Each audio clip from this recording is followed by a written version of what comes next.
Value of DC is called average value of AC. ठीक है भाई, सेम टाइम में सेम चार्ज का फ्लो हो तो उस कंडीशन में जो डीसी की वैल्यू है वो एसी के लिए क्या बनेगी? अरे अब भी नहीं समझे क्या? समझ गए ना? तो पूरा नहीं लेना है इसको, बोला आपको कंप्लीट साइकिल में है, पर आप जब इस क्वेश्चन को करना स्टार्ट करोगे तो आपको समझना चाहिए कि आपके पास में इक्वेशन तो साइन वाली है। जब भी इफेक्टिव वर्ड सुनो, इफेक्टिव का मतलब आरएमएस वैल्यू है। हाँ बेटा सुनो ध्यान से। सबसे पहले हम एसी करंट की बात करें। एसी करंट जो है वो वायर में दोनों डायरेक्शन में फ्लो करता है। ठीक है, जैसा पॉजिटिव में हो वैसा का वैसा ही क्या होना चाहिए? आपका नेगेटिव में होना चाहिए। तो कुछ डायग्राम जिन पर मैंने राइट किया हुआ है वो सब एसी के डायग्राम है। ठीक है, और जिस पे मैंने क्रॉस किया हुआ है वो एसी नहीं है। ठीक है, बना दो जल्दी से।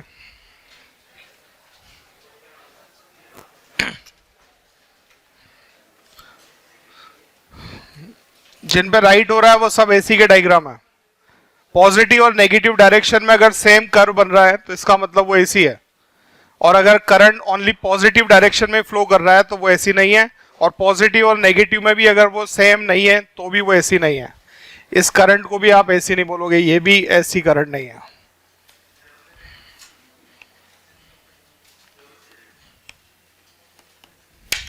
ठीक है, पॉजिटिव और नेगेटिव दोनों डायरेक्शन में अगर सेम बन रहा है तो उसको हम एसी बोलते हैं।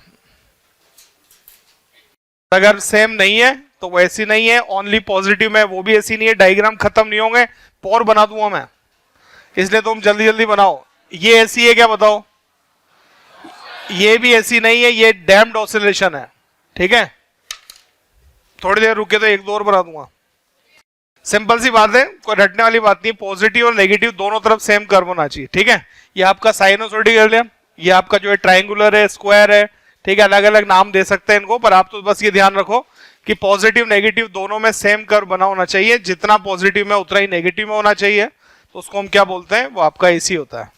ठीक है, ओनली पॉजिटिव में हो या पॉजिटिव नेगेटिव में डिफरेंट डिफरेंट कलर हो, करंट हो, कलर कहाँ से आ गया, करंट हो, तो फिर वो जो है वो आपका एसी नहीं होगा। ठीक है, अब सबसे पहले अपन पढ़ना स्टार्ट करेंगे इसमें एवरेज वैल्यू ऑफ एसी। सबसे पहले लिखो average value, average value of AC, average value of AC. हाँ भाई, कौन बताएगा मेरे को एवरेज वैल्यू किसको बोलते हैं? एसी में एवरेज वैल्यू किसको बोलते हैं? दोनों का नाम ही एवरेज है ना, तो एवरेज का कुछ तो मतलब होगा। हाँ भाई बता। एरिया नहीं, एसी करंट में एवरेज किसको बोलते हैं? चलो एग्जाम्पल से आपको समझा देता हूं जिससे थोड़ी सी बात समझ में आ जाए।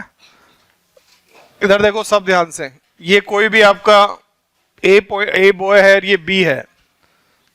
ठीक है, ये ए चलना स्टार्ट करता है 2 मीटर पर सेकेंड से, फिर स्पीड बढ़ जाती है 3 मीटर पर सेकेंड, फिर और बढ़ जाती है 5 मीटर पर सेकेंड, फिर 0 हो जाती है, फिर और बढ़ गई मान लो 10 मीटर पर सेकेंड। इस तरीके से यहां पहुंच जाता है ये 10 सेकेंड में। कितने सेकेंड में? सब बोलो। ये बी चलना लगता है यहां से यहां तक, कंटिन्यू चलता रहता है एक कांस्टेंट स्पीड से, और इसकी स्पीड मान लो 7 मीटर पर सेकेंड है। कितनी है? और ये भी यहां से यहां तक पहुंचने में 10 सेकेंड का ही टाइम लेता है। दोनों ने सेम डिस्टेंस ट्रेवल की है, बोलो। दोनों ने टाइम भी सेम लिया है ना? पर जो ए है वो वेरिएबल वेलोसिटी से मूव कर रहा था, बी जो है वो कांस्टेंट वेलोसिटी से चल रहा था। तो अगर मैं आपसे ये बोलूं ए की एवरेज वेलोसिटी क्या हुई, ए की एवरेज वेलोसिटी क्या हुई, तो आप बोलोगे जो बी की स्पीड है वो ए के लिए एवरेज हुई कि नहीं हुई? अगर वो एक कांस्टेंट स्पीड से चल रहा होता तो इसका मतलब उसको सेम टाइम में सेम डिस्टेंस ट्रेवल करने में कितना टाइम, मतलब कितनी स्पीड से चलना पड़ता? 7 मीटर पर सेकेंड। बोलो बेटा। तो इसमें आप बोलोगे ए के लिए एवरेज वैल्यू क्या हुई, बी की जो वैल्यू है वो ए के लिए एवरेज है कि नहीं है?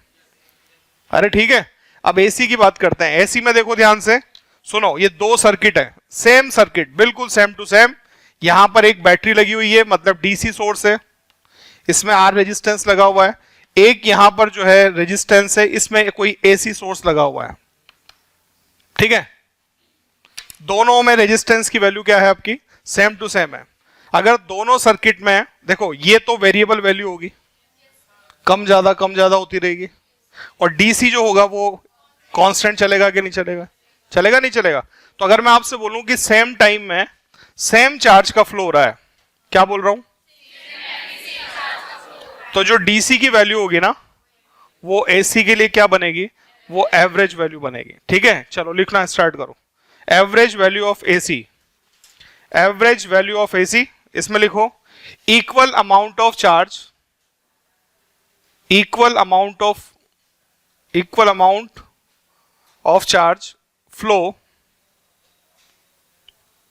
in same time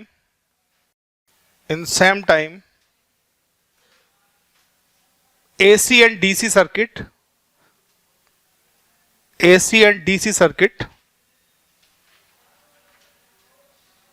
then value of DC,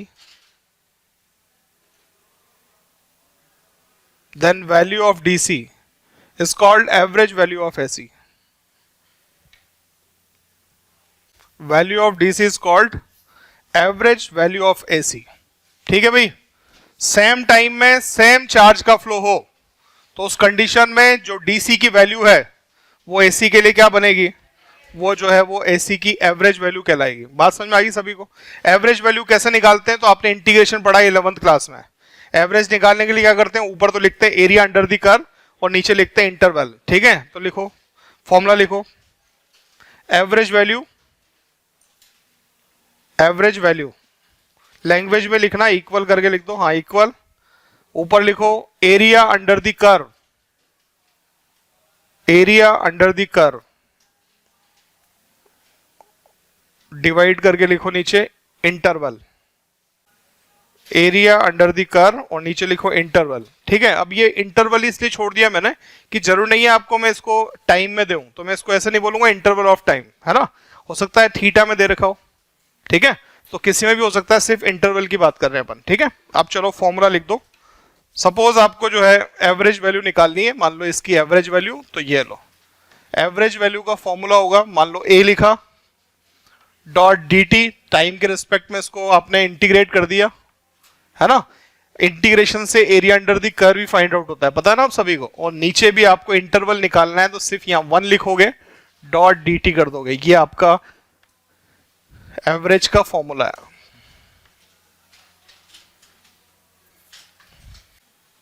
ठीक है, ऊपर एरिया अंडर द कर्व लिखा हुआ है और नीचे इंटरवल लिखा। हाँ बेटा बोल, लिख दिया? अभी समझ में आ जाएगा सब यार, तुम सब सीख के जाओगे, चिंता मत करो। ठीक है, लिख दिया फॉर्मूला सभी ने? अब चलो क्वेश्चन करना स्टार्ट करते हैं, किस तरीके से हम एवरेज वैल्यू निकालते हैं। चलो सबसे पहले मैंने यहां पर करंट की इक्वेशन लिखी है, I equals to I not sine omega t. ये एसी करंट की इक्वेशन है। ठीक है, करंट की वैल्यू साइन वाला कर्व बनाया था वो वाली वैल्यू है ना, बना दो जल्दी, लिखो I equals to I not sine omega t. अगर ग्राफ की बात करें तो इसका ग्राफ ऐसा बनता है कि नहीं बनता? ये साइन कर्व है इस तरीके से।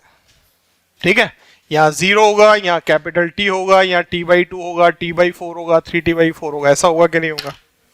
ठीक है, इस तरह की कंडीशन आएगी। अब बोर्ड पे देख के आप मुझे बताओ, मुझे ऊपर लिखना है एरिया अंडर द कर्व, क्या लिखना है? ठीक है, एरिया देखो ग्राफ पे, तो ये वाला एरिया तो बेटा पॉजिटिव में आएगा, अरे बोलो, और ये वाला एरिया किस में आएगा? इसका मतलब जितना एरिया पॉजिटिव में है उतना ही एरिया नेगेटिव में है, तो इसका मतलब जो ऊपर तो वैल्यू 0 आएगी कि नहीं आएगी? बोलो। तो आंसर हमें पहले से बताया कि इसकी अगर जब एवरेज वैल्यू निकालेंगे कंप्लीट साइकिल में तो वैल्यू कितनी आएगी आपकी? 0 आएगी। ठीक है, पर फिर भी करते हैं एक बार। चलो आपने लिखा, इक्वेशन लिखा I equals to I not sine omega t. चलो साइड में लिख दो find out average value, find out average value, number first complete cycle और second half cycle, complete cycle and half cycle. ठीक है, चलो बोर्ड पे देखोगे सब इधर। सबसे पहले कंप्लीट साइकिल की बात करते हैं, 0 से लेके कैपिटल T तक।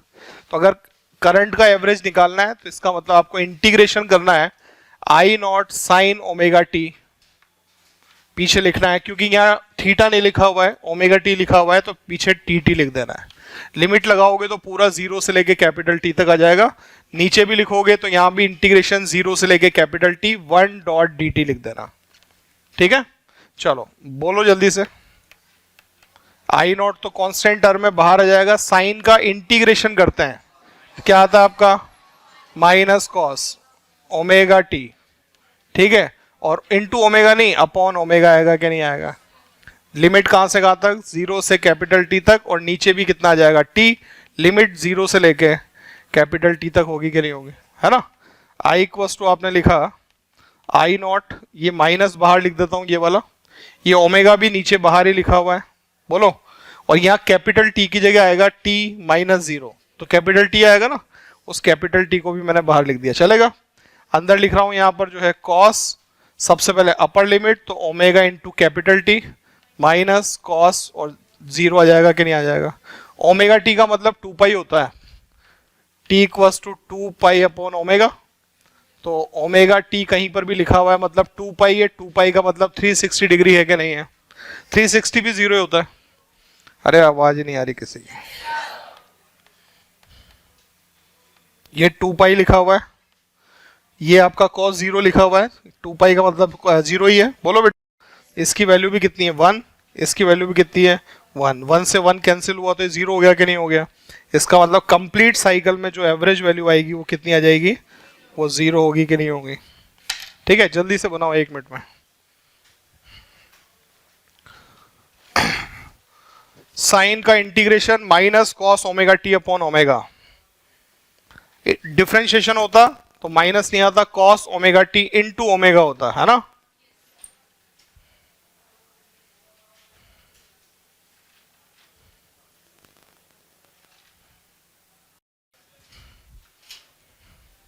अब बात करते हैं हाफ साइकिल की।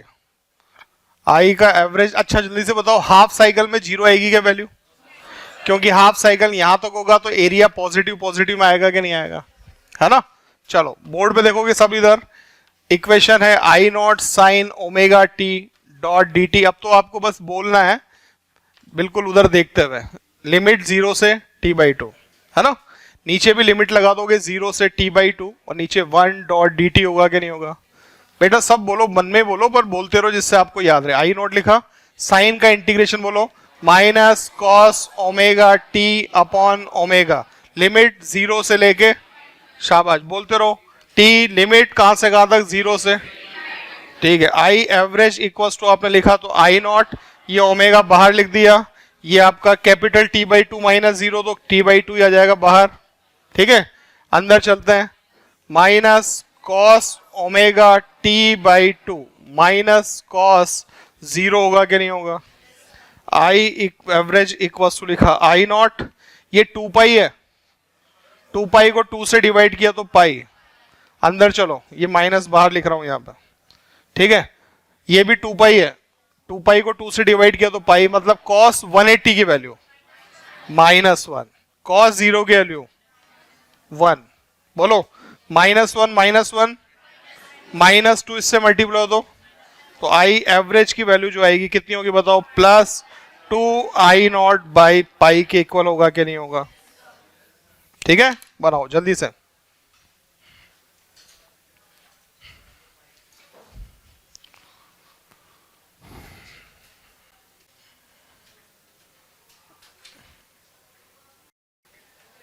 हो गया, समझ आ गई बात।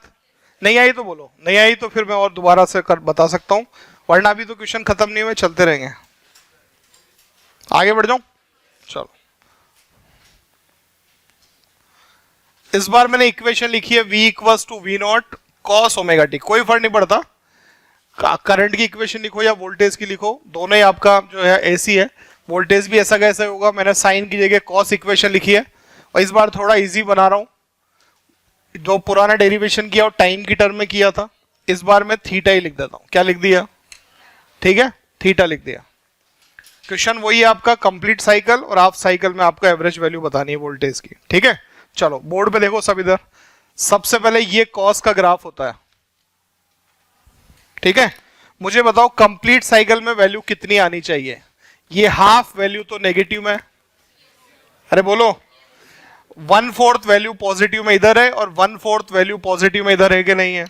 इसका मतलब total area under the curve अगर लिखूंगा तो 0 आएगा कि नहीं आएगा, इसका मतलब 0 आएगा आंसर। अरे आएगा कि नहीं आएगा, चलो करना स्टार्ट करते हैं। आप लोग धीरे धीरे बोलो, मैं नहीं बोलूंगा, आप लोग बोलना। बोलो इंटीग्रेशन डी थीटा, अगर थीटा है तो डी थीटा, टी है तो फिर टी लिख देना, है ना। कहां से कहां तक कंप्लीट साइकिल, मतलब जीरो से लेके, ये तो उससे भी इजी पड़ेगा, है ना। नीचे भी लिखोगे यहां पर जीरो से लेके 2 पाई, यहां लिख दोगे आप 1 डॉट डी थीटा, ठीक है।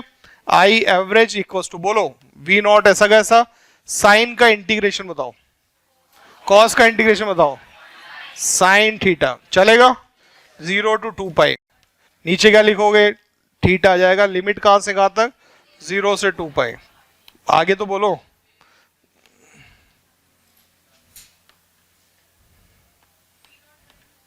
हाँ यहां लिखूंगा वी नॉट साइन 2 पाई, मतलब साइन 0 है, बोलो माइनस साइन फिर से 0 है, नीचे क्या लिखा हुआ है 2 पाई माइनस 0।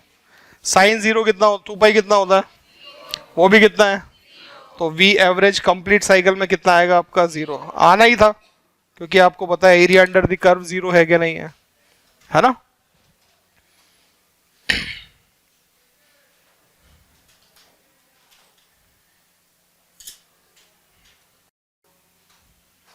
थीटा वाला तो और इजी है ना, इसमें तो आपको, उसमें तो ओमेगा टी को आपको 2 पाई लिखना पड़ रहा था, इस बार तो कुछ नहीं है, डायरेक्ट कॉस थीटा का साइन थीटा लिख दिया। नीचे भी आपने जो है 1 को जो है डी थीटा के रेस्पेक्ट में इंटीग्रेट किया तो थीटा लिख दिया।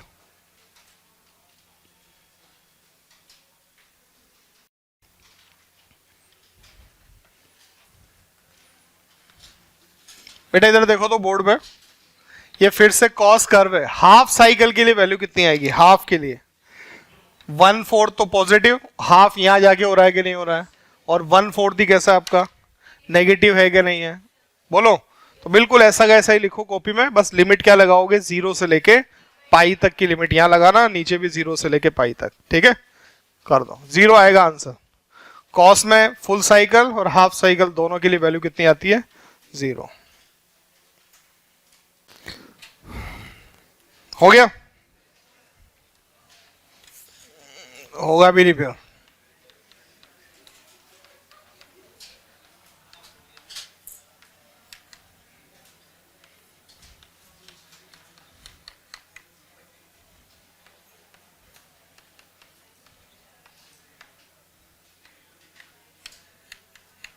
साइन पाई की वैल्यू भी 0 होती है ना, साइन 180 भी कितना होता है, 0 आता है।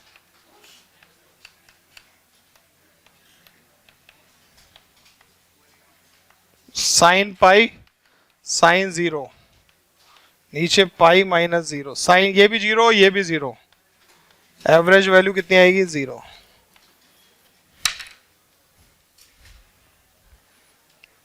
ठीक है,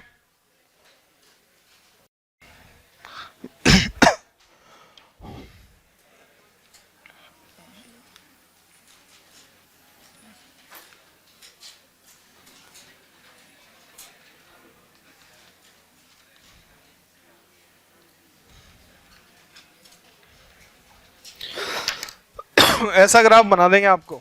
सुनो इधर, अब आपसे पूछेंगे एवरेज वैल्यू बतानी है आपको। अरे मेरी तो सुन ले यार, कुछ भी बोलने से मतलब है, कैसे 0 है बता। हाँ मैंने कहा बोला एसी है, मैं तो नहीं बोल रहा एसी, मैं तो सिर्फ पूछ रहा एवरेज वैल्यू बतानी है, ठीक है। एवरेज वैल्यू तो सबकी आती है ना, अब तो बोलेगा बाकी एसी के अलावा किसी की एवरेज वैल्यू नहीं आती क्या, आती है ना, एवरेज तो किसी का भी आ सकता है, ठीक है। तो इधर देखो ध्यान से, आपको एवरेज वैल्यू पूछे, सबसे पहले ग्राफ को देखो अच्छे से, समझो यार बातों को, ठीक है। आपको ये देखना है कि ग्राफ कहां से रिपीट हो रहा है, अगर कुछ दे नहीं रखा, या तो आपको टाइम दे देंगे कहां पर जो है कैपिटल टी है, कहां पर आपका t/2 है, पर कुछ नहीं दे रखा आपको, तो सबसे पहले आप ये देखोगे रिपीटेशन कहां से हो रहा है ना। तो रिपीटेशन कहां से हो रहा है, ये आई लिखा हुआ है, इस जगह से फिर से वैसा ही ग्राफ बन रहा है कि नहीं बन रहा है, इसका मतलब इस पॉइंट को आप टी मानोगे, क्या मानोगे। चलो अब देखो इधर ध्यान से, मुझे लिखना है average value of current, average value of current तो ऊपर लिखना है मुझे एरिया अंडर द कर्व, सब बोलो। तो आपको पता है तो ट्राइंगल है, इंटीग्रेशन की जरूरत ही नहीं है। इस ट्राइंगल का अगर एरिया आप बनाओगे तो एरिया बनेगा हाफ इंटू बेस हो जाएगा कैपिटल टी, हाइट यहां से यहां तक मान लो कितनी होगी आई नॉट, तो इंटू आई नॉट, ये तो आ गया एरिया अंडर द कर्व। अरे आ गया क्या नहीं आ गया? यहां से यहां तक का टाइम लिखना है तो कितना हो गया आपका टी, कैंसिल आउट किया आपने इसको, इसका मतलब आई एवरेज की वैल्यू जो है वो कितनी आ गई, आई नॉट बाई 2 जो है इस ग्राफ का एवरेज होगा कि नहीं होगा? किसी को कोई डाउट हो तो बोल सकते हो। अरे ठीक है, पर फिर देखो इधर ध्यान से, मैं आपसे बोलता कि ये ग्राफ ऐसा है,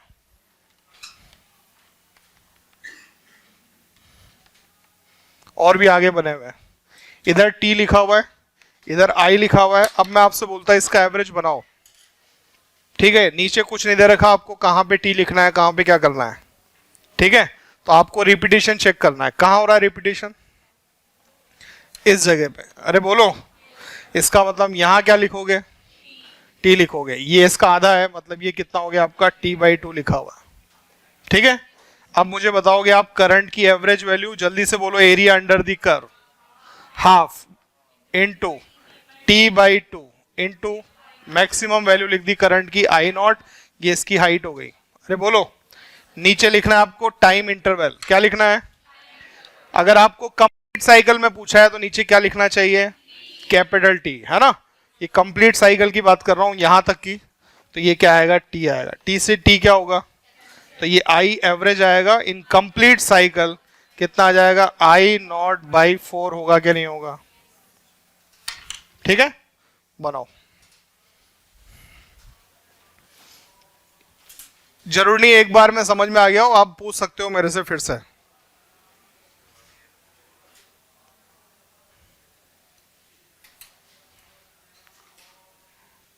कुछ नहीं दे रखा तो जहां से रिपीटेशन हो रहा है वहां पे आपको कैपिटल टी लिखना है, ठीक है? हाफ साइकिल में पूछें तो हाफ का बनाओ, फुल का पूछें तो फुल का बनाओ।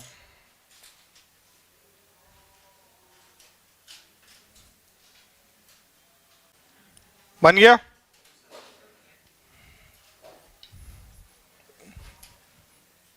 चलो अब मेरा क्वेश्चन है आपके लिए, ये साइन का ग्राफ है पर नीचे वाला ग्राफ गायब हो रहा है ना? नीचे वाला नहीं बना है ग्राफ, यहां वाला गायब है, इस जगह वाला, ठीक है? Find average value in complete cycle, average value in complete cycle. मैं करूंगी आप करोगे? आप करोगे? टाइम बिगड़ेगा यार, मैं ही कर देता हूं, मैं ही कर दूं। चलो इधर देख लो आप लोग, बस मुझे बताते चलना क्या करो। चलो करो यार, करो।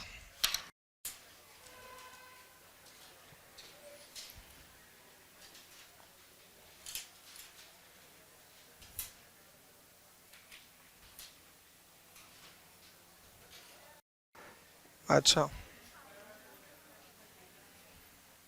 अब मैं करूं? चलो फिर से मुझे एक बार एवरेज का फॉर्मूला बोल के बताओ। एरिया अंडर द कर्व, है ना? और नीचे क्या लिखते हो आप, इंटरवल लिखते हो, है ना? टाइम में हो सकता है, थीटा में हो सकता है, जिसमें भी दे रखा, नीचे आपको इंटरवल लिखना होता है जहां से जहां तक पूछा आपसे। बोलो आप सब इधर समझना, मुझे बताओ। सबसे पहले मैंने यहां पर ये ग्राफ तो साइन का ही है बेटा, अरे साइन का ही ना, इसका मतलब इंटीग्रेशन होगा, साइन का ही ग्राफ है ये, आई नॉट साइन ओमेगा टी है, डॉट डी टी लिख दिया, और नीचे भी आपने इंटीग्रेशन 1 डॉट डी टी लिख दिया। यहां तक सबने लिखा होगा, कोई मुझे दिक्कत नहीं है इस बात की, सबने लिखा होगा साइन की इक्वेशन है। अरे है कि नहीं? अब देखो इधर ध्यान से, ऊपर लिखते हैं एरिया अंडर द कर्व, क्या लिखते हैं? तो आपको पता है एरिया तो कहां से कहां तक है यार, यहां से रिपीटेशन हो रहा है, इसका मतलब यहाँ टी है कि नहीं है? इसका मतलब यहाँ तो t/2 ही होगा कि नहीं होगा? इसका मतलब एरिया जो है वो कितने तक है, तो इसका मतलब लिमिट लगाओगे 0 से t/2। भले ही मैंने आपको कंप्लीट साइकिल में पूछा है, किस में पूछा है, पर आपको पता है कंप्लीट साइकिल में तो वैल्यू नहीं है ना, एरिया तो कहां से कहां तक है आपका, सिर्फ 0 से t/2 तक ही एरिया है कि नहीं है? चलो फिर उसके बाद में नीचे लगानी है आपको इंटरवल की लिमिट। इंटरवल की लिमिट कहां से कहां तक पूछा है, तो नीचे वाली लिमिट आनी चाहिए 0 से कैपिटल टी, ठीक है? अब आप वैल्यू लिखोगे तो आई नॉट ऐसा कैसा, साइन का इंटीग्रेशन किया आपने तो minus cos omega t upon omega, limit लिखना 0 से लेके t/2, नीचे आ जाएगा आपका जो है यहाँ पर t, इसकी लिमिट लगाना 0 से लेके t तक। आई एवरेज इक्वल्स टू आप लिखोगे तो माइनस आई नॉट बाहर लिख दिया, ओमेगा बाहर आ गया, कैपिटल टी भी नीचे बाहर आ गया, ब्रैकेट में लिखोगे तो लिखोगे cos omega T by two minus cos 0 होगा। ठीक है, आई एवरेज इक्वल्स टू मैंने लिखा तो माइनस आई नॉट, ये लिखा हुआ है 2 पाई, ब्रैकेट में देखो एक बार, इससे बोल के बताओ क्या लिखा हुआ है, अरे इससे बोल के बताओ 2 pi by 2 pi minus cos 0, I average equals to लिखोगे minus I nought upon 2 pi, ये लिखा हुआ है -1 चलेगा, ये माइनस से इस 2 को कैंसिल कर देना, आंसर कितना आएगा आई नॉट बाई पाई, इसका आंसर होगा कि नहीं होगा।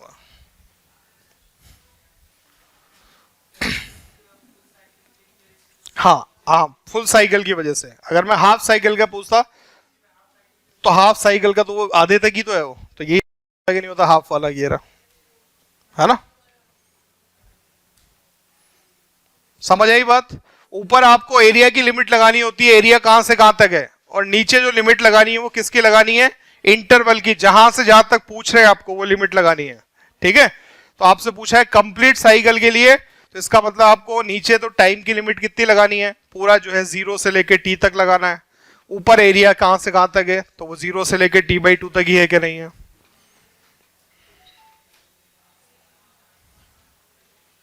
ठीक है,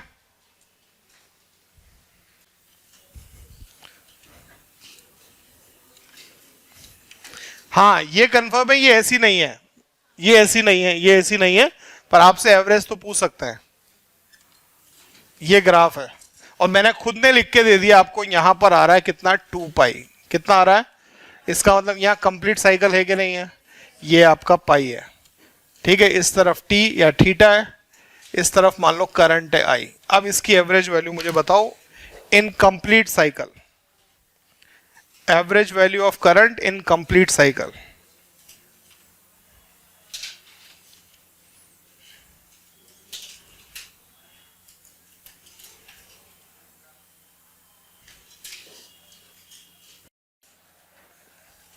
अब मैं करूं, सब बोर्ड पे देखो आप, इधर ध्यान से, ऊपर क्या लिखना होता है जल्दी से बताओ, जोर से बोलो, एरिया अंडर द कर्व लिखते हैं ना, उसकी लिमिट कहां से कहां तक लगाओगे, 0 से पूरे जो है 2 पाई तक, अरे बोलो, फिर नीचे लिमिट क्या लगाओगे 0 से पाई तक, बोलो बेटा, तो आंसर 0 आ जाएगा आपका।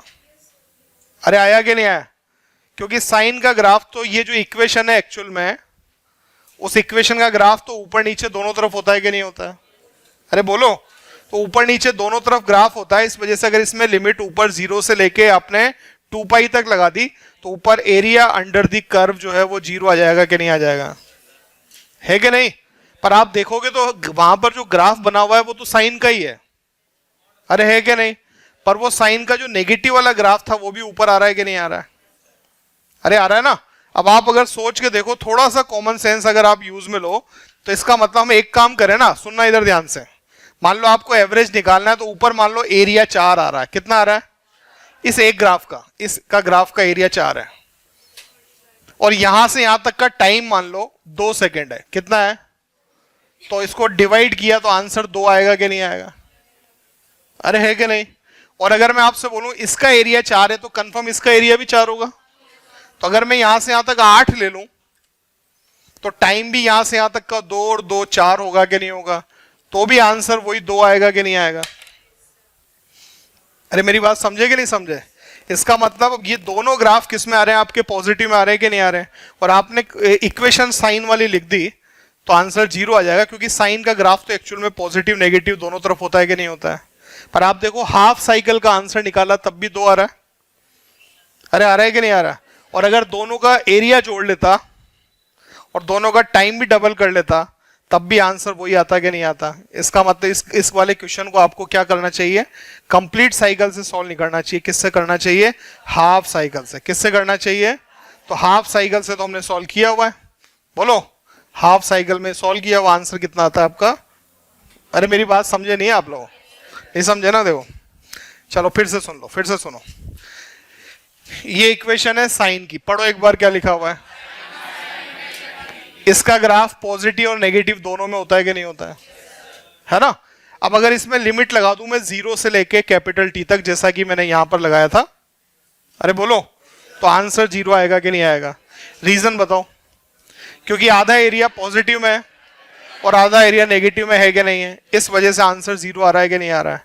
वहां पर आप देखोगे तो ग्राफ तो साइन का ही है, बोलो, पर वो ग्राफ दोनों ही, जो नीचे हाफ पार्ट नेगेटिव में होता है वो भी ऊपर बना हुआ है कि नहीं बना हुआ है? अरे है कि नहीं? अब अगर मैं आपसे बोलता हूं इसका मुझे एवरेज निकालना है, एवरेज का फॉर्मूला होता है area under the curve upon time interval है तो टाइम, थीटा है तो थीटा। अरे होता है कि नहीं होता है? तो अगर मैं आपसे बोलूं कि मैं इसका एरिया मान लो 4 आ रहा है, कितना आ रहा है? इसका भी 4 होगा, बोलो। यहां से यहां तक का टाइम मान लो 2 सेकंड है, तो यहां से यहां तक का भी 2 सेकंड होगा, क्योंकि ये 0 से पाई है, ये भी आपका पाई से 2 पाई मतलब पाई है। अरे है कि नहीं? तो यहाँ 2 है तो यहाँ भी 2 है कि नहीं है? तो अगर मैं इस वाले के एरिया को इसके टाइम से डिवाइड कर दूं तो 4/2 की वैल्यू एवरेज 2 आ रही है कि नहीं आ रही है? और अगर मैं दोनों का एरिया ले लेता तो कितना होता? 8, और दोनों का टाइम ले लेता 2 तो कितना होता? 4, तो भी आंसर एवरेज कितना आता? आपका 2 ही आता कि नहीं आता? अरे आता ना? इसको नहीं बात समझना। हाँ तो नहीं आ रहा ना, 0 नहीं आएगा ना। उस वाली इक्वेशन में लिखोगे तो 0 आएगा कि नहीं आएगा? क्योंकि साइन का एक्चुअल ग्राफ पॉजिटिव और नेगेटिव दोनों में होता है कि नहीं होता है? यहां तो मैंने क्या किया, नेगेटिव वाले को भी ऊपर बना लिया कि नहीं बना लिया? अरे ठीक है ना? चलो फिर से सुनो एक बार, उस इक्वेशन में लिखते तो आंसर 0 आता। रीजन उसका ये है कि साइन का एक्चुअल ग्राफ तो पॉजिटिव नेगेटिव दोनों में होता है कि नहीं होता है? यहां पर क्या हुआ कि ग्राफ दोनों ही, आपका नेगेटिव पार्ट को भी मैंने किस में बना दिया? पॉजिटिव में बना दिया। फिर भी मैं आपसे बोल रहा हूं इसकी एवरेज वैल्यू बताओ कंप्लीट साइकिल में, है ना? तो 0 तो नहीं आएगा ना? क्यों नहीं आएगा? क्योंकि एरिया है कुछ ना कुछ, दोनों एरिया पॉजिटिव है कि नहीं है? ठीक है, अब मैं आपसे बोल रहा हूं एक कर्व का जो एरिया आ रहा है वो 4 आ रहा है, कितना आ रहा है? 4 है, तो दूसरे का भी 4 होगा। तो ऊपर लिखते हैं हम एरिया अंडर द कर्व, तो दोनों का एरिया मिला के मान लो 4 और 4 8 हो गया, बोलो। नीचे लिखते हैं इंटरवल से डिवाइड करते हैं, तो एक का इंटरवल मान लो 0 से 2 सेकेंड है, अगला भी 2 सेकेंड ही होगा, तो टोटल टाइम वहां से वहां तक का कितना हो गया? 4 सेकेंड हो गया। तो इसका मतलब 8 को आपने 4 से डिवाइड किया तो आंसर 2 एवरेज आया कि नहीं आया? अब वो 2 एवरेज लाने के लिए आपको दोनों का एरिया थोड़ी चाहिए, एक का एरिया ले लिया आपने, कितना आ गया? एक का एरिया 4 है, और उसी का टाइम इंटरवल ले लिया तो 2 है, तो 4/2 करोगे तब भी आंसर 2 आ जाएगा कि नहीं आ जाएगा? अरे अब भी नहीं समझे क्या? समझ गए ना? तो पूरा नहीं लेना है इसको, बोला आपको कंप्लीट साइकिल में, पर आप जब इस क्वेश्चन को करना स्टार्ट करोगे तो आपको समझना चाहिए कि आपके पास में इक्वेशन तो साइन वाली है, पर ये साइन का ग्राफ नहीं है, बोलो। तो इसको मैं कंप्लीट साइकिल के लिए नहीं करके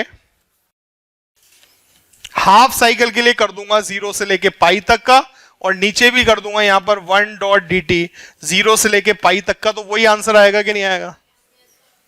यार अब तो समझ जाओ यार। हाँ, आंसर आएगा 2i0/पाई। ठीक है, ये हो रहा, ठीक है। हाँ सही था तेरा, सही था, तो मैं गलत काम बता रहा।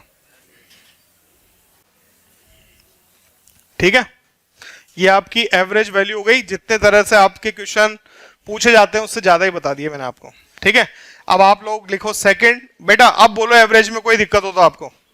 एवरेज का मतलब भी आपको पता लग गया। एवरेज का मतलब डीसी और एसी सर्किट दोनों में सेम करंट फ्लो किया जाए और सेम टाइम में सेम चार्ज का फ्लो होता है, तो इसका मतलब जो डीसी की वैल्यू होगी वो क्या होगी? एसी के लिए एवरेज होगी कि नहीं होगी?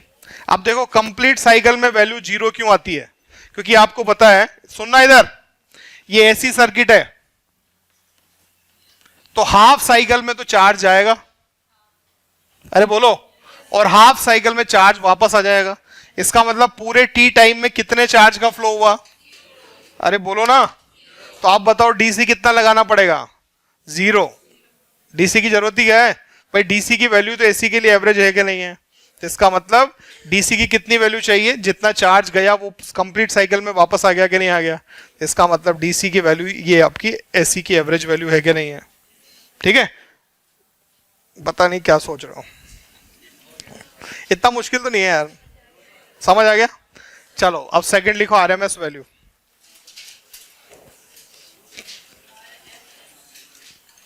आरएमएस का मतलब होता है रूट मीन स्क्वायर, है ना? कौन आंसर देगा? क्या होता है भाई आरएमएस वैल्यू? मैं थर्मोडायनेमिक्स की बात नहीं कर रहा, मैं केटीजी की बात नहीं कर रहा, मैं बात कर रहा हूं करंट की बात कर रहा हूं। यहां पर जो है आरएमएस वैल्यू किसको बोलते हैं?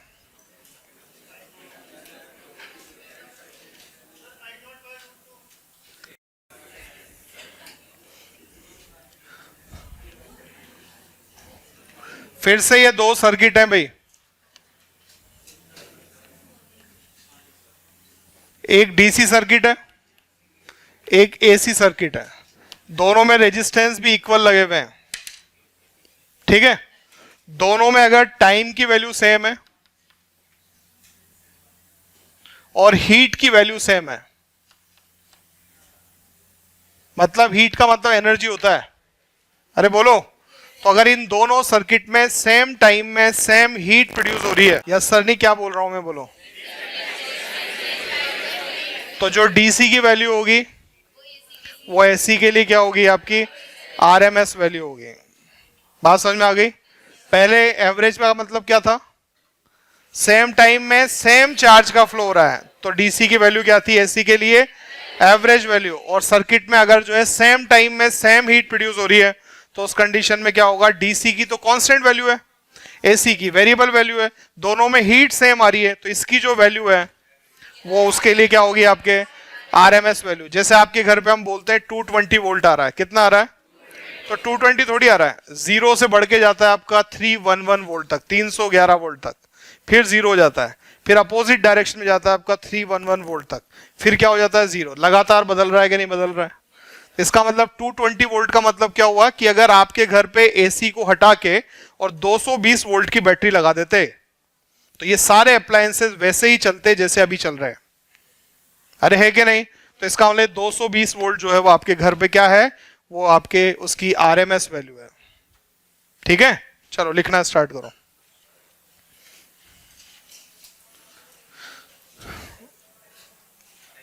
लिखो equal heat in equal time interval,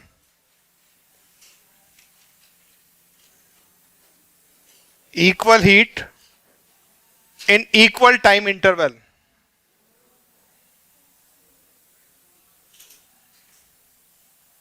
in same circuit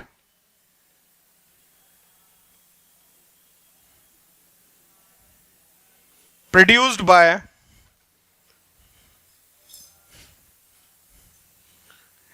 AC and DC source, produced by AC and DC source, then value of DC is called average, sorry, RMS value of AC. Then value of DC, then value of, फिर से बोलना है, हाँ मैं भूल गया क्या लिखा था। Equal heat in equal time in same circuit produced by AC and DC source, then value of DC is called RMS value of AC, ठीक है? then value of DC is called RMS value of AC, ठीक है ना बेटा? तो जो DC की value है वो क्या होगी? आपकी AC के लिए RMS होगी। हमारे घर पे जो वोल्टेज आ रहा है 220 वोल्ट, वो RMS वोल्टेज है ना? तो RMS वोल्टेज का मतलब हमारे घर पे एक जैसा वोल्टेज नहीं आ रहा, बदल बदल के आ रहा है, जीरो से 311 वोल्ट तक जाता है, फिर जीरो, फिर अपोजिट, ऐसे बदलता रहता है, ठीक है? पर ये सारे अप्लायंसेस जितने भी आपके ये हैं सब बिल्कुल ऐसे ही एक्ट कर रहे हैं, पर इनके लिए बैटरी लगाई जाए तो बैटरी कितने वोल्ट की हो? 220 वोल्ट की बैटरी लगाओगे तो सब में वैसी ही हीट प्रोड्यूस होगी जैसी अभी हो रही है। इसका मतलब हमारे घर पे जो एसी आ रहा है वो किसके बराबर है? वो 220 वोल्ट डीसी के बराबर है कि नहीं है? ठीक है, तो इसलिए हम क्या बोलते हैं कि आपका एसी कितने वोल्ट का है? 220 वोल्ट, ये इसकी आपकी आरएमएस वैल्यू है। क्लियर है बात सभी को?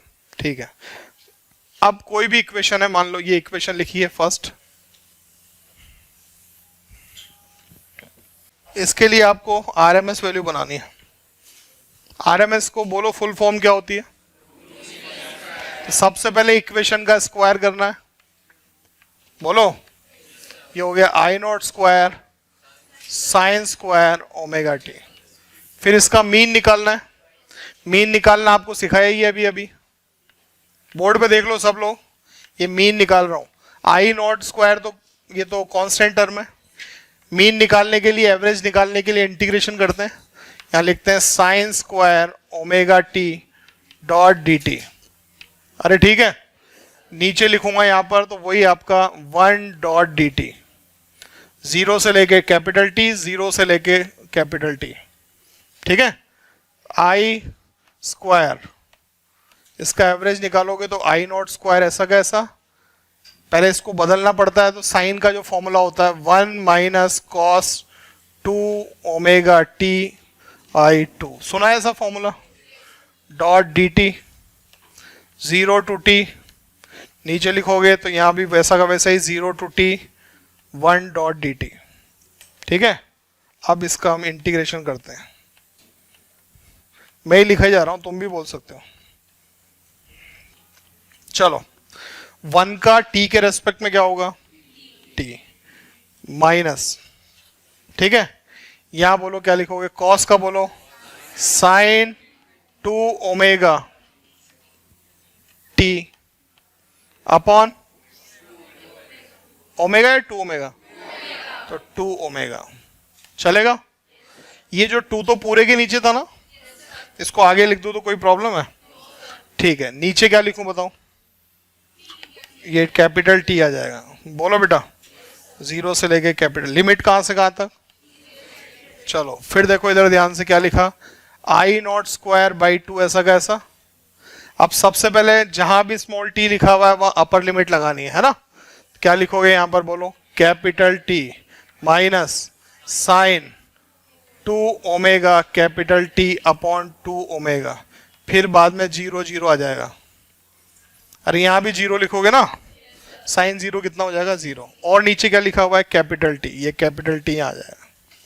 ठीक है, क्या बचा है बोल के बताओ, I naught square by 2 T, bracket में सिर्फ टी बचा है, बाकी तो सब जीरो हो गए कि नहीं हो गया। तो टी से टी क्या हो गया, ये क्या बन गया आपका, अभी तो सिर्फ एवरेज आया है, अरे आएगा नहीं आया। अब आपको पता है इसके बाद रूट भी करना है, इसका मतलब आई स्क्वायर एवरेज निकल चुका है, इसका रूट करोगे तो इसको बोलोगे I R M S, value कितनी आ जाएगी बोल के बताओ, आई नॉट बाई रूट 2। ये क्या वैल्यू होगी आपकी, पहले इक्वेशन का स्क्वायर किया, फिर मीन निकाला, मीन निकाल के रूट कर दिया, ये क्या बन गया आपका, आई आर एम एस बन गया। क्लियर है बात सभी को। एक और बात सुनो, आरएमएस वैल्यू जो निकालते हैं वो हमेशा कंप्लीट साइकिल में निकालते हैं। किस में निकालते हैं, जैसे वहाँ एवरेज तो हाफ के लिए इनके लिए निकाला था ना, यहाँ ऐसा नहीं होता है। एवरेज सॉरी आरएमएस हमेशा किस में होगा आपका, कंप्लीट साइकिल में है। ठीक है, बनो क्या भाई, हीट की बात कर रहे हैं ना यार। ठीक है, तो हीट जो निकलेगी ना, वो हीट जो है कंप्लीट साइकिल में निकलती है। क्योंकि देख इधर सुन, इधर चलो मेरी बात समझ लो, इधर देखो मेरी तरफ, ये कोई रेजिस्टेंस है मतलब वायर है ना, करंट इधर जाएगा तब भी उसमें हीट प्रोड्यूस होगी, अरे होगी कि नहीं होगी। करंट उल्टा आ जाएगा तब भी तो उसमें करंट तो फ्लो हो ही रहा है ना, तो हीट तो दोनों कंडीशन में प्रोड्यूस होगी कि नहीं होगी। तो फुल में निकालो, हाफ में निकालो, 1/4 में निकालो, उतना ही आंसर आता है। ठीक है, इस वजह से हम हमेशा कंप्लीट साइकिल से आप आरएमएस निकालोगे।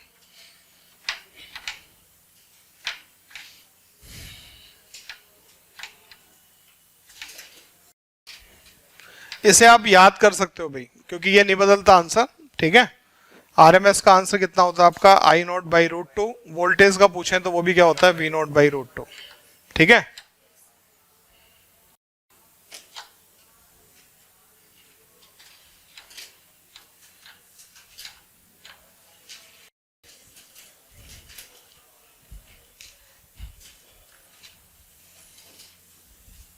एक और कर रहा हूं, ऐसे ही करना तो नहीं चाहिए मेरे को।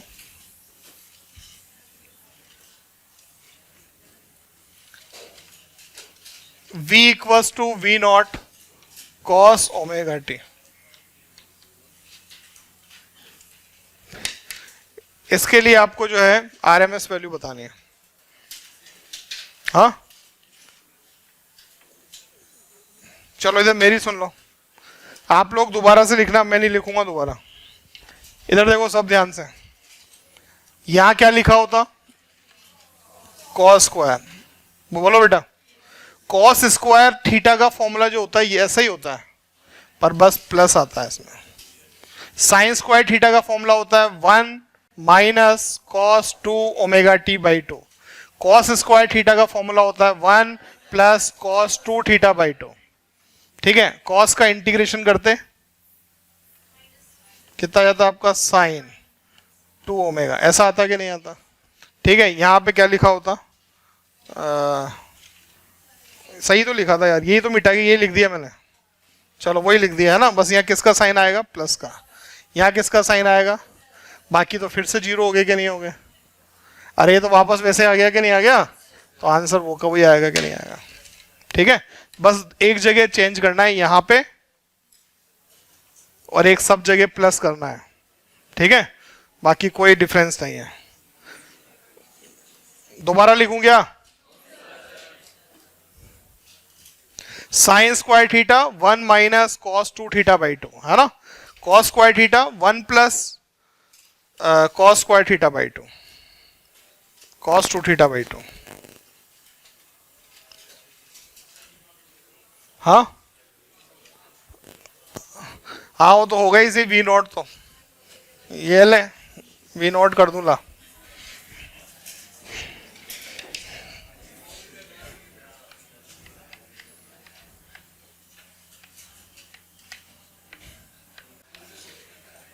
इसको लिख रहा हूं direct, 1 plus cos 2 omega T by 2।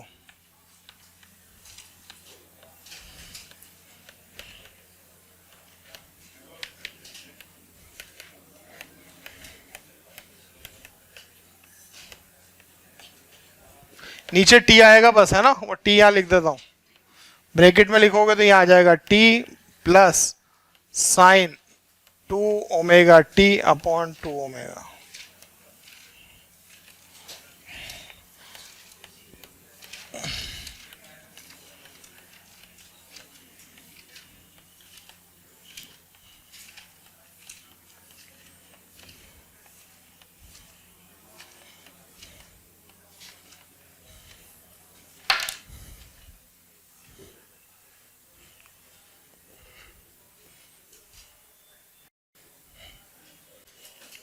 लिख दिया, ये याद रख लेना, आरएमएस वैल्यू निकालते हैं, आरएमएस की वैल्यू 1/√2 करनी है आपको, है ना।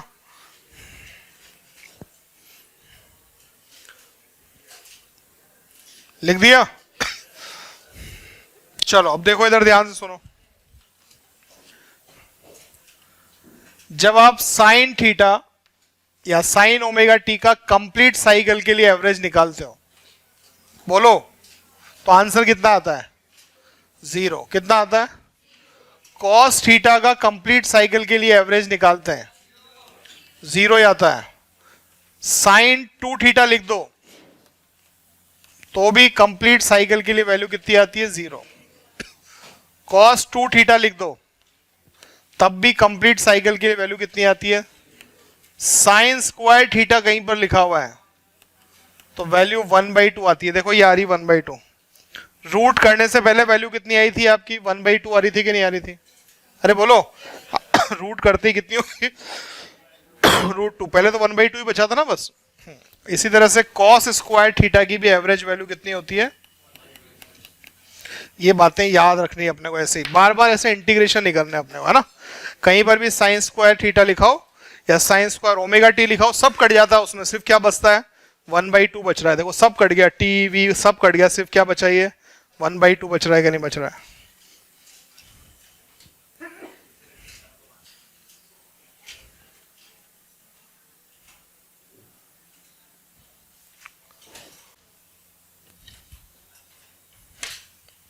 देखना है इधर, एक सर्किट है, इस सर्किट में एक बैटरी लगी हुई है और एक ही एसी सोर्स भी लगा हुआ है, दिखाई दे रहा है। ये बैटरी मान लो 3 वोल्ट की बैटरी है, कितने वोल्ट की है, 3 वोल्ट, और इसका तो वोल्टेज आपको पता है बदलेगा, बोलो, इसका वोल्टेज मान लो 4 साइन ओमेगा टी है, कितना है, तो आप बताओ इस सर्किट में एक जैसा करंट फ्लो करेगा क्या? इस सर्किट में करंट या वोल्टेज एक जैसा नहीं रहेगा, बार बार चेंज होता रहेगा। 3 तो कांस्टेंट है, अरे बोलो, पर पीछे जो एसी वाली वैल्यू है बार बार बदलेगी कि नहीं बदलेगी, है ना? क्वेश्चन लिखो, फाइंड आउट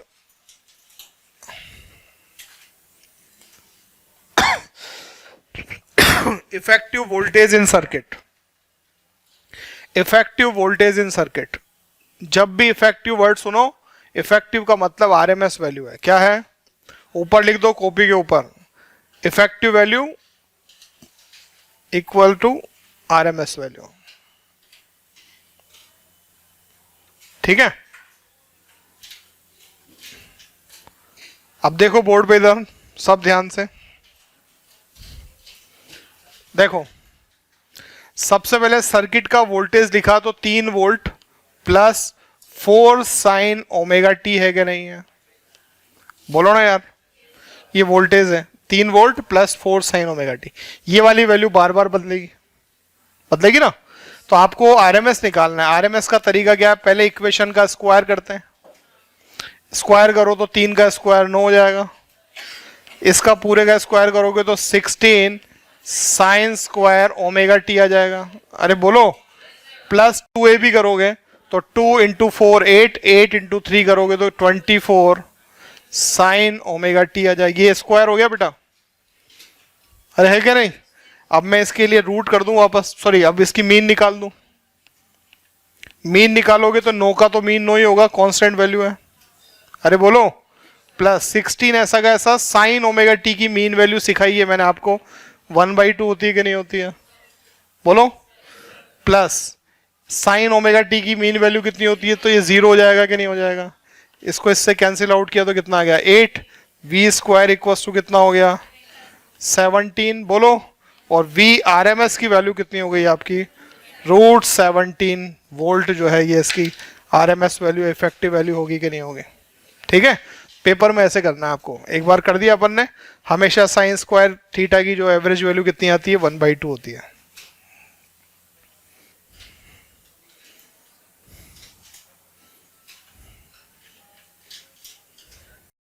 नहीं बेटा मेरी बात सुनो, V0/2 तो तब करता जब तेरे पास सिर्फ एसी वोल्टेज ही होता।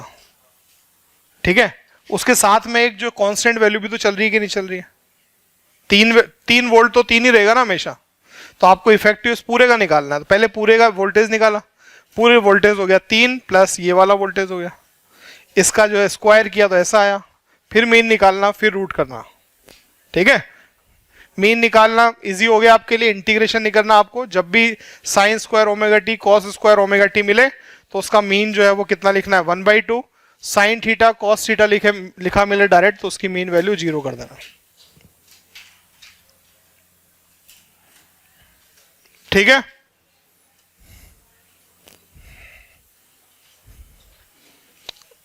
अच्छा लग रहा है ग्राफ नहीं मिटा रहा मैं, यही क्वेश्चन है, दिख रहा है? चलो क्वेश्चन लिख दो, find out RMS value of current. यही ग्राफ है भाई, find out RMS value of current.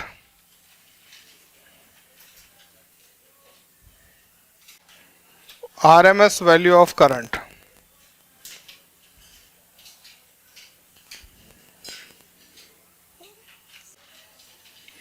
कोई हिंट चाहिए आपको? तो हिंट ये है कि आरएमएस निकालने के लिए तो इक्वेशन होनी चाहिए, तभी तो स्क्वायर होगा कि नहीं होगा, बस इतना ही हिंट है ना? ग्राफ से कैसे निकलेगा? ग्राफ का स्क्वायर करोगे क्या? हाँ, ये ग्राफ का स्क्वायर कर दिया। हाँ,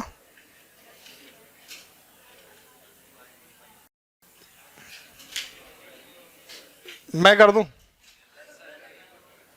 आंसर बताओ किसने निकाला, अगर निकाला तो। चलो अब सुनो इधर ध्यान से, इधर देखो, इधर देखो। आपको पता है कि अगर मुझे आरएमएस वैल्यू चाहिए तो इक्वेशन चाहिए, उसी का तो स्क्वायर होगा। तो आपको दिखाई दे रहा है सबसे पहले तो वही जहां से रिपीटेशन होता है वहां टी लिख दिया। बोलो, ये एक आपको स्ट्रेट लाइन दिख रही है, स्ट्रेट लाइन किसको बताती है? प्रोपोर्शनल को। इसका मतलब करंट इज डायरेक्टली प्रोपोर्शनल आई है कि टी है कि नहीं है? अरे है कि नहीं? प्रोपोर्शनल का साइन आप रिमूव करते हो तो एक कांस्टेंट ABCD कुछ भी लिख दो, MT लिख दिया मैंने। बोलो बेटा, M का मतलब क्या होता है यहां पर? स्लोप। अरे होता है कि नहीं होता है? स्लोप का मतलब क्या होता है? Tan theta. टेन थीटा अगर आपको लिखना है तो टेन थीटा, ये थीटा, टेन थीटा होता है परपेंडिकुलर अपॉन बेस। तो क्या मिलेगा आपको? आई नॉट बाय कैपिटल टी होगा कि नहीं होगा? इसका मतलब इक्वेशन बन गई मेरे पास में। ये तो बहुत इजी काम है, स्ट्रेट लाइन की इक्वेशन। तो क्या हो जाएगा यहाँ पर? I naught by capital T into T, ऐसी इक्वेशन बनी। कोई बात नहीं, अब आगे से तो बना दोगे, ठीक है? रटना है तुम्हें तो ऐसे रटना ना, ऐसे बनती है इक्वेशन, है ना? पहले प्रोपोर्शनल लिख दिया, थीटा की जगह इसका स्लोप लिख दिया टेन थीटा, अब परपेंडिकुलर अपॉन बेस, ठीक है? अब बस अपना काम अब स्टार्ट होगा। सबसे पहले इक्वेशन का क्या करते हैं? करो square. I square equals to I naught square upon T square, T square आ गया। बोलो अब क्या निकालें? इसकी एवरेज वैल्यू। ये एवरेज वैल्यू निकाली, आई नॉट स्क्वायर और कैपिटल टी स्क्वायर तो कांस्टेंट है। एवरेज निकालना है आपको किसका? टी स्क्वायर का, तो पीछे dt लिख दिया। नीचे भी क्या करोगे? इंटीग्रेशन 1 डॉट dt लिख दोगे, नहीं लिख दोगे? अभी भी कोई बोल नहीं रहा, है ना? चलो अब तो बताओ आंसर क्या आएगा, बताओ। I naught square upon capital T square, तो ऐसा का ऐसा। इसका टी स्क्वायर का इंटीग्रेशन करोगे तो आएगा टी क्यूब बाई 3, चलेगा? नीचे क्या आ जाएगा? नीचे आपका टी आ जाएगा। इसकी लिमिट भी 0 से लेके टी तक, इसकी लिमिट भी 0 से लेके टी तक। T I naught square upon T cube हो गया नीचे, तो ये वाला भी, ये वाला भी। अरे बोलो ना यार, इनटू इधर कितना आ गया आपका? टी क्यूब बाय 3 होगा कि नहीं होगा? इससे ये कैंसिल हो गया और रूट कर दोगे तो आरएमएस बन जाएगा कि नहीं बन जाएगा? आरएमएस वैल्यू करते वापस रूट कर दिया तो कितना आएगा? आई नॉट बाय √3 इसका आंसर होगा।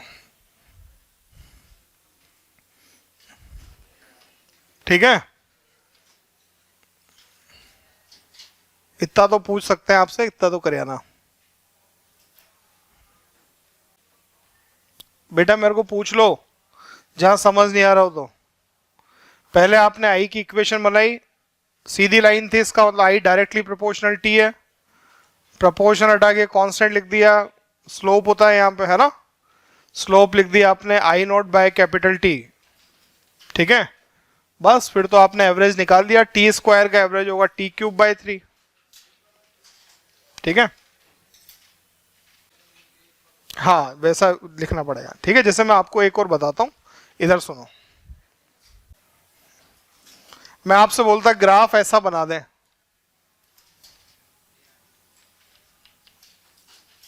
ये ग्राफ बना दें, ठीक है? अब आपको पता है इस ग्राफ में तो स्ट्रेट लाइन आ रही है कि नहीं आ रही है? अरे आवाज नहीं आ रही है इसका मतलब करंट जो है वो टाइम पे डिपेंड कर रहा है क्या? तो करंट की वैल्यू कैसी है आपकी? कांस्टेंट है कि नहीं है? मतलब आई इक्वल्स टू कोई भी कांस्टेंट लिख दिया मैंने, सी है कि नहीं है? बोलो। अब इक्वेशन का स्क्वायर करोगे, बोलो। स्क्वायर किया तो ये स्क्वायर हो गया दोनों तरफ, ठीक है? आगे क्या करोगे? आगे लिखोगे यहां पर आई स्क्वायर का एवरेज, तो सी स्क्वायर तो बाहर आ जाएगा 1 डॉट dt लिख dt लिख दोगे। बोलो नीचे क्या हो जाएगा आपका? 0 से लेके कैपिटल टी, नीचे क्या लिखूं यहां पर? 1 डॉट dt, 0 से लेके कैपिटल टी। जैसा आंसर इसका आएगा वैसा ही आंसर इसका भी आएगा कि नहीं आएगा? इसको वापस से रूट कर दोगे तो आई इक्वल्स टू कितना जाएगा? सी के बराबर ही आएगा कि नहीं आएगा? सी का मतलब ये वैल्यू जितनी भी बन रही है आई नॉट, अरे एक जैसी वैल्यू है कि नहीं है? तो अगर ग्राफ बिल्कुल सीधा बन रहा है तो इसका मतलब उसके लिए तो आपका एवरेज वैल्यू या आरएमएस वैल्यू वही होगी कि नहीं होगी? वैल्यू वेरिएबल होती तब जाके एवरेज और आरएमएस वैल्यू अलग अलग आती है कि नहीं आती?